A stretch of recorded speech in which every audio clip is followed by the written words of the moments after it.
ইউটিউবে যারা video upload করে তাদের প্রত্যেকেরই কিন্তু একটা কমন প্রশ্ন থাকে, সেটা হচ্ছে কোন ভিডিওতে ইনকাম বেশি।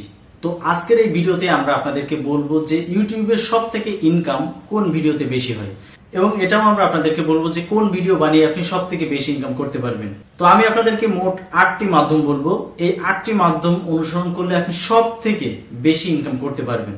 তো আসলে ইউটিউবের ইনকাম কিসের উপর নির্ভর করে?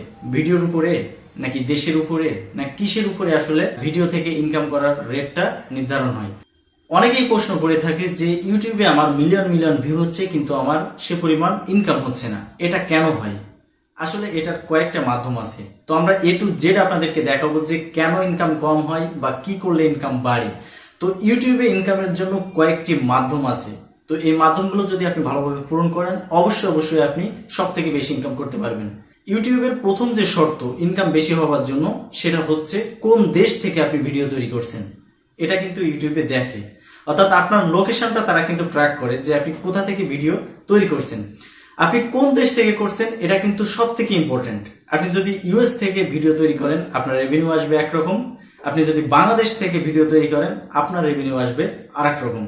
আপনি যদি ইউএস থেকে ভিডিও তৈরি করে সেখানে ল্যাঙ্গুয়েজ ইংলিশ ব্যবহার করেন, আপনার রেভিনিউ আসবে অন্যরকম। আপনি যদি বাংলায় ভিডিও তৈরি করেন, আপনার রেভিনিউ আসবে অন্যরকম। অর্থাৎ এখানে কিন্তু বেশ কয়েকটি মাধ্যম আছে। তো আমরা 1 নম্বর যে পয়েন্ট বলেছি সেটা হচ্ছে আপনি কোন দেশ থেকে ভিডিও তৈরি করছেন। নাম্বার 2, এটা হচ্ছে আপনি কোন অঞ্চল থেকে ভিডিও তৈরি করছেন। আপনি যদি শহর থেকে ভিডিও তৈরি করেন, তার জন্য এক ধরনের রেভিনিউ পাবেন। আপনি যদি প্রত্যন্ত এলাকা থেকে ভিডিও তৈরি করেন, তার জন্য কিন্তু আপনি একটা রেভিনিউ পাবেন। এটা কিন্তু গুগল বা অ্যাডসেন্স, আমরা যেখান থেকেই টাকা পাই না কেন, তারা কিন্তু খুব সুন্দরভাবে এটা প্রোগ্রামের মাধ্যমে সেট করে রেখেছে। আপনি যেখান থেকে ভিডিও বানান না কেন বা যে ভাষাতেই ভিডিও তৈরি করেন না কেন, তাদের যে প্রোগ্রামিং করা আছে তারা কিন্তু খুব সহজে এটা দেখতে পায় যে আপনি কোন দেশ থেকে কোন অঞ্চল থেকে ভিডিও তৈরি করছেন, এবং তার উপর নির্ভর করে কিন্তু আপনার রেভিনিউটা তারা দিয়ে থাকে। তৃতীয় যে মাধ্যম সেটা হচ্ছে বিজ্ঞাপন দাতার চাহিদা। আপনার যদি ইউটিউবে বিজ্ঞাপন দাতা কম থাকে তাহলে কিন্তু আপনি ইনকাম কম পাবেন। যদি বিজ্ঞাপন দাতা বেশি থাকে তাহলে কিন্তু আপনি ইউটিউব থেকে বেশি ইনকাম করতে পারবেন। এটা সিম্পল একটা লজিক। আপনার বিজ্ঞাপন দাতা বেশি হলে আপনি ইনকাম বেশি পাবেন, আপনার বিজ্ঞাপন দাতা যদি কম থাকে আপনি কিন্তু ইউটিউবে ইনকাম কম করতে পারবেন। অর্থাৎ যতই মিলিয়ন মিলিয়ন ভিউ হোক না কেন, বিজ্ঞাপন দাতার চাহিদা যদি কম থাকে, কোনোভাবে আপনি ভালো একটা অ্যামাউন্ট ইনকাম করতে পারবেন না। 4 নম্বর যে পয়েন্টটা আছে সেটা হচ্ছে ইউজারের লোকেশন এবং ডিভাইস। অর্থাৎ আপনি যে ভিডিও তৈরি করেছেন, আপনার ভিডিওটা কে দেখছে, সে কোথা থেকে দেখছে এবং কোন ডিভাইস ব্যবহার করে দেখছে। আমি আগেই বলেছি প্রত্যেকটারই কিন্তু একটা আলাদা আলাদা সেগমেন্ট আছে। আপনি যদি বাংলাদেশ থেকে ভিডিও তৈরি করেন, আপনার এই ভিডিওটা যদি একজন কানাডায় বসে দেখে, আপনি কিন্তু একটা বড় রেভিনিউ পাবেন। সেই একই ভিডিও যদি কেউ বাংলাদেশে বসে দেখে, তাহলে কিন্তু আপনি কম রেভিনিউ পাবেন। আবার আর একটা বিষয়, সেটা হচ্ছে কোন ডিভাইস ব্যবহার করে ইউজার আপনার ভিডিও দেখছে। সে যদি কম্পিউটার ব্যবহার করে ভিডিও দেখে, সেখানে আপনি একটা রেভিনিউ আলাদা পাবেন। যদি সে মোবাইল ডিভাইসে দেখে, তাহলে কিন্তু কম রেভিনিউ পাবেন।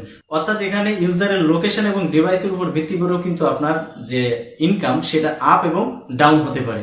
তো এই বিষয়গুলো মাথায় রেখে মূলত ইউটিউব আপনাকে পেমেন্ট করে থাকে। এ কারণে অনেকেই বলে থাকে যে আমার এত ভিউ কিন্তু এত ডলার কম হচ্ছে কেন, বা আমার অনেকেরই আছে যে মাত্র 300 ভিউতেও $1 আসে। আবার এমন আছে যে আপনার 100 ভিউতেও $1 আসে। এটা কিন্তু দেশ, ইউজার এবং ইউজারের লোকেশন, ইউজারের ডিভাইসের উপরই নির্ভর করে।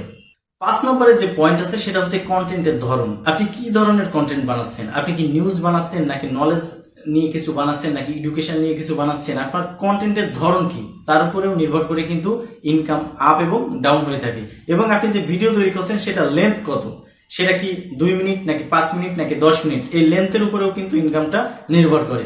এখানে অনেক ধরনের মাধ্যম আছে যেগুলো ক্যালকুলেশন করেই মূলত আপনার রেভিনিউটা আপনার ইউটিউব ভিডিওতে জমা হয়। 6 নম্বর হচ্ছে মৌসুমী প্রভাব। অর্থাৎ প্রত্যেকটা দেশে কিন্তু একটা মৌসুম থাকে। আপনি দেখবেন যে আপনি যদি এখানে উদাহরণস্বরূপ আমি যদি বলি, ধান যদি আপনি লাগান, সেটারও কিন্তু একটা মৌসুম আছে। সারা বছরেই কিন্তু ধান হয় না। অর্থাৎ প্রত্যেকটা জিনিসেরই একটা নির্দিষ্ট সময় আছে। আপনি যদি দেখেন যে একটা আম হওয়ারও কিন্তু একটা নির্দিষ্ট মৌসুম আছে। আপনি চাইলে যে কোনো সময় যে কোনো গাছে আম তৈরি করতে পারবেন না। তো এই যে মৌসুমী প্রভাব, এটা কিন্তু ইউটিউবের জন্য প্রযোজ্য। ইনকামের জন্য আপনার একটা নির্দিষ্ট মাস থেকে নির্দিষ্ট মাস পর্যন্ত ইনকাম সব সময় হাই থাকে, এবং একটা নির্দিষ্ট টাইম আছে যে টাইমে আপনি ইনকামটা কম পাবেন। এটা দেশের একটা মৌসুমী প্রভাবের উপর নির্ভর করে। আপনি যদি বাংলাদেশে এই বিষয়টা বিবেচনা করেন তাহলে দেখবেন যে আপনার মার্চ বা ফেব্রুয়ারি থেকে শুরু করে প্রায় অক্টোবর পর্যন্ত আপনি হাই রেঞ্জের ইনকাম করতে পারবেন, কিন্তু নভেম্বর থেকে ডিসেম্বর বা জানুয়ারি পর্যন্ত কিন্তু আপনার ইনকামটা সবসময় ডাউন থাকে। কারণ কি? এটা বাংলাদেশের একটা মৌসুমী প্রভাব। এই মৌসুমী প্রভাবের জন্য মূলত ইনকাম কম হয়ে থাকে যদি আপনার ভিডিও বাংলাদেশি মানুষজন দেখে। 7 নম্বরে যে পয়েন্ট আছে সেটা হচ্ছে বিজ্ঞাপনের সাইজ। আপনার ভিডিওতে কি ধরনের বিজ্ঞাপন আসছে।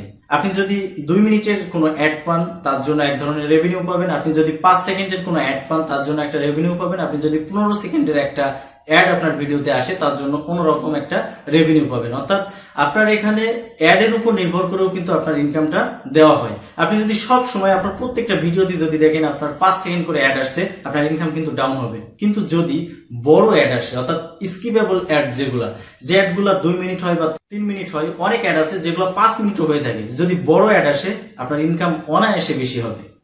লাস্ট এবং 8 নম্বর যে পয়েন্ট সেটা হচ্ছে মুদ্রা বিনিময়ের হার।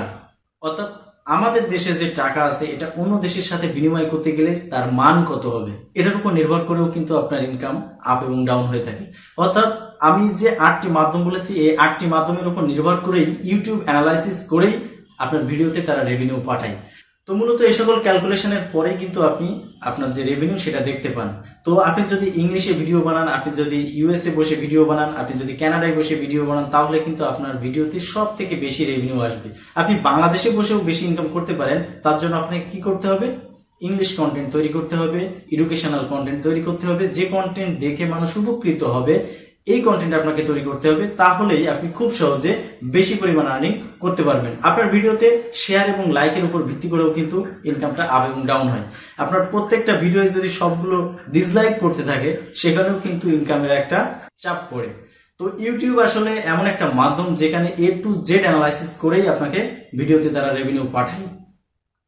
তো আসলে কোন ভিডিওতে ইনকাম বেশি বা কিভাবে ইনকাম বেশি করা যায় এই ভিডিওতে আমরা A to Z আপনাদেরকে বলার চেষ্টা করেছি। তারপরেও যদি এটা নিয়ে কোনো ধরনের কোনো প্রশ্ন থাকে অবশ্যই আপনারা আমাদের ভিডিওতে কমেন্টস করে জানাবেন, আমরা চেষ্টা করবো সেটার সঠিক জবাব দেওয়ার। তো আজকে ভিডিও পর্যন্ত। ভিডিও ভালো লাগলে অবশ্যই লাইক কমেন্ট শেয়ার করবেন এবং আমাদের চ্যানেলটি সাবস্ক্রাইব করতে ভুলবেন না। ধন্যবাদ সকলকে।